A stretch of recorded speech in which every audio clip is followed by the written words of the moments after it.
Show more about that money, what we get into. Show more about that money, get residuals. Show more. What it do, people? You're now tuned in. Popovich. Popovich TV. TV. Oh yeah.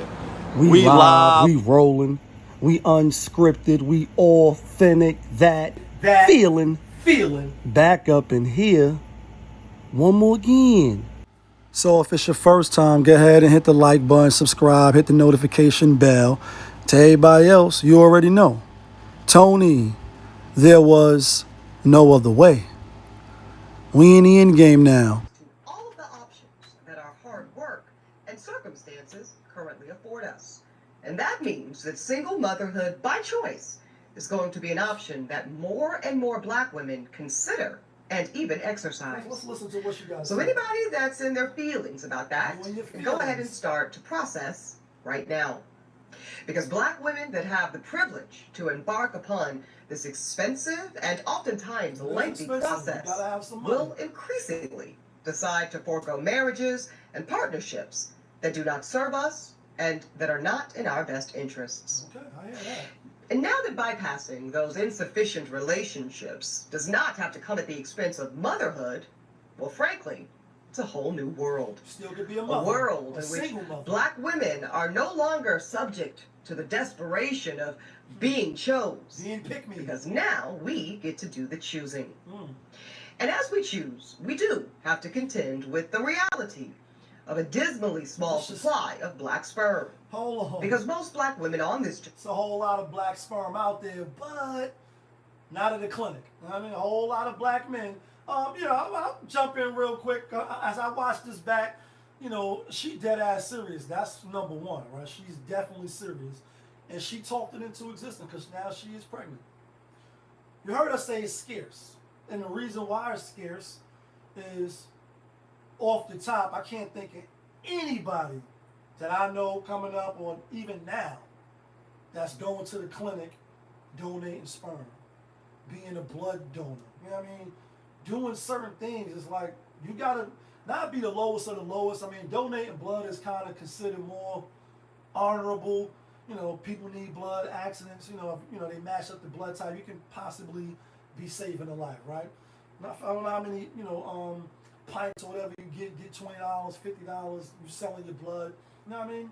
But I'm assuming it's not a lot of regular, the bus driver, people going to these clinics, jacking off in the cup to get, I don't even know how much they giving you for you to bust off in the cup. I can't even think of it. And so if you got money, you probably would be better off as long as some contract signed or something concrete where it can't come back to bite the guy because you're choosing to be a single mother. Go get the guy you want. Listen, 6 feet, you tall, you dark skinned, you light skinned, you got good hair, whatever your criteria is, ladies. Listen, I don't want to go to no sperm donor. Could be a junkie, could be a bus driver, could be like, who's going to these clinics to give up sperm? I'd rather just let you, skeet, even if it's in the cup, right? That way, pay you. Like, you ain't got to pay no child support. I just want to be a mom. And so when you hear, we want to create children that look like us and that look like our families, and that means we want Black sperm. And as we heard from Reese Brooks, it's the definition of slim pickings, and sometimes that means compromising on this aspect of your journey. Not Black. Now, I am extremely fortunate that I was able to secure 2 vials of Black sperm from California Cryobank when I embarked on this part of my journey last fall. I wonder who they were. But I do know that I am an outlier. So I've got 2 concrete tips for single Black women who think this may be an option, either now or maybe later. Number 1, please check out Reproductive Village. It's a new Black-owned cryobank, and it's designed to help with this shortage of Black sperm.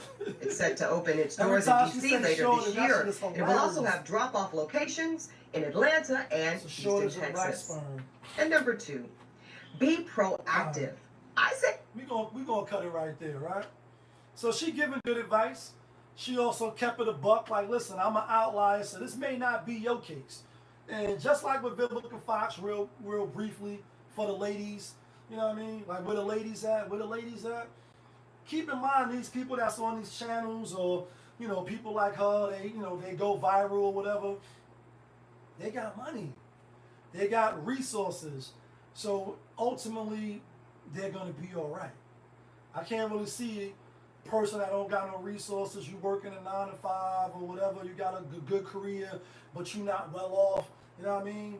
When you one layoff or one lockdown, like a lot of us, from, you know, being financially in the hole. You know what I mean? She going to be all right because she got money. So, you know, in that regards alone, although is going to be a single baby mom, she going to have the resources that she needs. But now it's just like this. She pregnant now. I guess one of the 2 vows that she was able to secure got her pregnant. So hopefully she have a, you know, a successful pregnancy, a healthy pregnancy, 10 toes down. You know what I mean? All, you know, everything come out good. And I'm happy for her because she got what she wanted. But now, let's fast forward. 40 years old, 41, give or take 9 months away or whatever. I think she just did a Vogue magazine. So she's showing a little bit now and shit. And again, all the way congrats. No shade, no none of that. She want to be a mom, and hopefully she's a great mom, right? But in being a great mom, she really doing this for self, and I get it. She want to be a mother. She was in relationships that didn't pan out. Saved her eggs just in case, and it worked out. But what about the child, though? Like, you know what I mean? What about the child? Well, all the other kids got their parents, you know, for those that do have, are fortunate enough to have Father's Day, to have, you know, parents come, when my dad's coming, my mom's coming, you know, when the parents got to come, and it's, forget what they call it, academic day or whatever day, when your parent come, say what they do, etc. When you go on field trips and you pick your parent to chaperone, you know, she gonna be able to be there. But what about when the daughter or the son, whichever, you know, she has, whatever gender she ended up having, what about when they ask where their father's at? What about when they ask where they father? And it's like, damn, mommy, like, where's daddy? Daddy, I never see daddy around. And when they get older, because obviously you can't tell a child when they're young, you know what I mean? They're not going to understand. But when they get older, and you say, damn, you know, no, baby, however, you was a special baby. However you decide to spin it in Tony, there was no other way. You tell your son, you tell your daughter, you know, mommy, you know, circumstances was this, and I wanted to be a mother so much, I wanted to, you know, bring you into the world, that I had to go to, you know, the clinic, pay for some sperm, get these things done over and over until I finally, you know, conceived and was able to be blessed with having you, and you're a miracle baby. How do they take that? Can never talk to their father, ever. Never gonna be able to talk to their father. And I get it for the people that may say, well, you know, for instance, you know, somebody in my family, their father was killed before they was born. That's different circumstances. Have the baby while the father is alive. You're not anticipating losing the father. So those are totally different circumstances. But I'm bringing it up for those, you know, what they call them, like outliers, like she just said. You have, well, you know, I was married, but then I got divorced. I didn't choose to be a single. Like, you have certain circumstances where we get it. But that's not the overall, you know, experience of most people. She's choosing to do this. And she rich. So she can choose what she wants. And I don't see a lot of broke women, a lot of women that's just getting by, choosing to do this. That's why she said for the women that got it. She made sure she was clear. Still, I would like to, you know, hear if somebody was to ask on one of these channels and platforms, because she be making her way through social media. What's she gonna tell her child, her son or daughter? And we both know that, you know, sons need their fathers, daughters need their fathers too. You see that on social media all the time. When certain circumstances, or you see somebody acting out, they be like, he need his father, or the daughter need his father. Women, you know, dressing scandalously or doing crazy shit like that. Where was the father at? What's she gonna tell her child? And what could she tell her child that would justify her actions? Could it be something? You can leave it in the comments. You can let me know if I got the wrong take on this, and I'll gladly listen. But what possibly could be said to the child that would make it right? You know, a lot of people that parents are alive, they don't get over not having a father or mother around for whatever. And normally it's the father. Let's just keep it a buck, right? Like we always do on SeLFisH TV. Hit the like button, hit the subscribe button. We see grown adults in their late 30s, early 30s, even their 40s, still have childhood trauma of not having the father around. Now I get it, maybe he's a piece of shit, you decide to, carry before you marry, you still had the baby. Whatever your circumstances, we know we can go down a rabbit hole with plenty or plethora of scenarios. He turned out to be a drug addict. He turned out to be an abuser. He turned out to have 5 wives. He turned out to be this. He went to jail for 25 years. He was a murderer. He was crazy. He was deranged. All these stories from these women. None of them never say, listen, this nigga was a piece of shit. I knew that. Still had the baby. And that's why he not around. Because I still wanted to have the baby. Or I thought, what's the nigga I was about to say, Kevin Hart, but it's Andy Griffin. How about you telling the truth? Mama was a hoe. You was weak in pussy. I had you to keep the nigga. It didn't work out, but he a good nigga. Because he take care of his real family. Like, you know what I mean? Like, I'm being funny because that's his shit. But that's pretty much what he was saying. That's a skit on a Chronic 2001 album for anybody that may be wondering. That was the skit. Now, I mean, they say a black man is a pimp, but the real pimp walking the motherfucking earth is her mama. It's her mama that told her, it's her mama that told her, good job, get a man that got a get good with a nigga that could buy you nice things, girl. Get it like, how about falling in love with a nigga with a bus pass? Just because you love the nigga, right? So that was the beginning of the skit. But yeah, you still had the child. Man wasn't shit, according to y'all. And you still had the baby. So those are circumstances that a lot of women would be like, well, the nigga wasn't shit, he was abusive, he was toxic. And say you're right. So you decide to leave and now you're raising your child by yourself. But choosing to be a single baby mom like her, going to the sperm clinic as she said, choosing like, what if it was some bum nigga? And I literally mean not like a bum nigga that's not working, not trying to do nothing with himself. Talking about like a homeless person, crackhead, a dope fiend. And I guess they scan. You can't just take anybody's sperm, can you?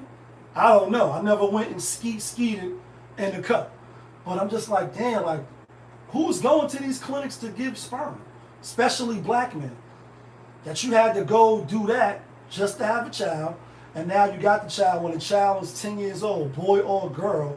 And they looking up, mommy, why daddy never come on these trips with us? We going on a lot of nice trips, but where's daddy at?